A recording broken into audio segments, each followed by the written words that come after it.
నేనేమంటానంటే, మీ యొక్క ధ్యానంలో, మీ యొక్క టెక్నిక్లో తృష్ణని పోగొట్టేది, ఆత్మని విమర్శ చేసుకుని సమీక్షించేది, మిమ్మల్ని మీరు కరెక్ట్ చేసుకునే దారి ఏమైనా ఉండాలి కదా. మమ్మల్ని మేమెందుకు కరెక్ట్ చేసుకోవడం, బాబా గారు కరెక్ట్ చేస్తారు కదా. విభూతి పెట్టుకున్నాం, బియ్యం ఇచ్చారు, దాన్ని జల్లుకున్నాం, తాయెత్తి కట్టారు, లేకపోతే ఏదో బొట్టు పెట్టి అయిపోయింది. మేమెందుకు కరెక్ట్ చేసుకోవడం. కానీ వెరీ సారీ, వాళ్ళు మేము నువ్వే కరెక్ట్, సమస్య నువ్వే కరెక్ట్ చేసుకోవాలని చెప్పారు. వాళ్ళు ఏం చెప్పలే. ఎవడు లేడు నేను కరెక్ట్ చేయడానికి. ఎవడన్నా ఉన్నాడని చెప్తున్నాడు, పచ్చబద్ధం చెప్తున్నారు.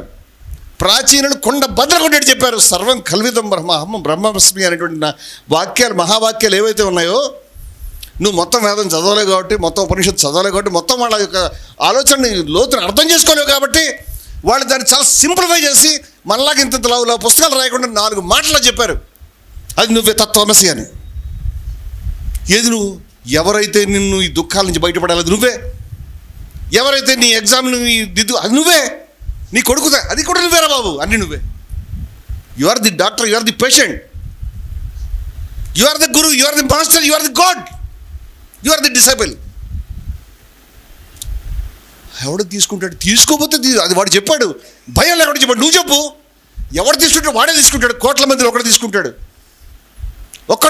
భగవద్గీతలో చెప్పారు, ఎంతోమంది ఉంటారు, వాళ్ళలో ఎవడో తీసుకుంటాడు, వాళ్ళలో ఎవడో ఒకడు అనుకుంటాడు.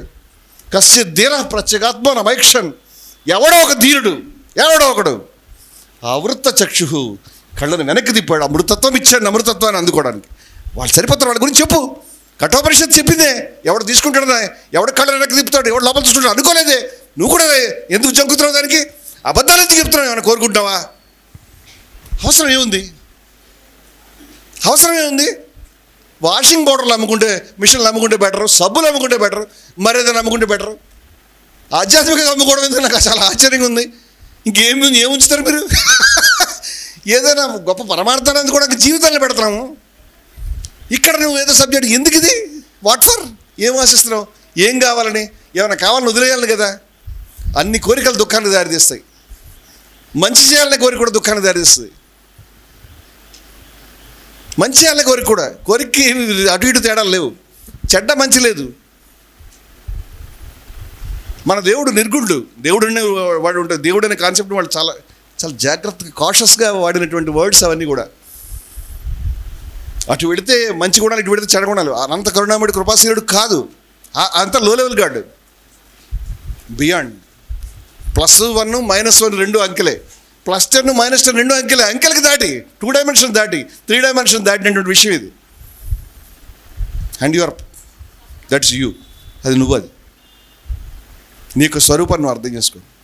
ఎవడో వస్తాడని, ఏదో చేస్తాడని ఎదురు చూసి మోసపోకుమా అని శ్రీశ్రీ గారు రాస్తే, శ్రీశ్రీ గారు కూడా అర్థం చేసుకునే విషయం అంటే ఈ విషయాన్నే ఉపనిషత్తులో ముందు రాశారు. ఎవడు రాడు, నువ్వు. ఎవడన్నా ఉన్నాడేమో, సూర్యుడిని కొంచెం పక్కన తొరగమని చెప్పండి. హిరణ్మయేన పాత్రేణ సత్యశాపిహితం ముఖం అని వాళ్ళు కొంచెం పక్క తప్పుకోమను. వ్యూహరస్మిన్ సమూహ, కిరణాలను ఉపసంహరించుకొని తత్తే పశ్చామి, నేను చూస్తున్నాను కళ్యాణప్రదం రూపం అని చెప్పి సోహమస్మి, అది నేనే అని చెప్పాడు. ఏం లేదు అక్కడ చూడడానికి. It's me. అందుచేత నువ్వు చెప్పేటువంటి తత్వం చాలా ధైర్యంగా విషయం చెప్పాల్సింది ఏమిటంటే, it is for you to correct your life, it is for you to make you perfect.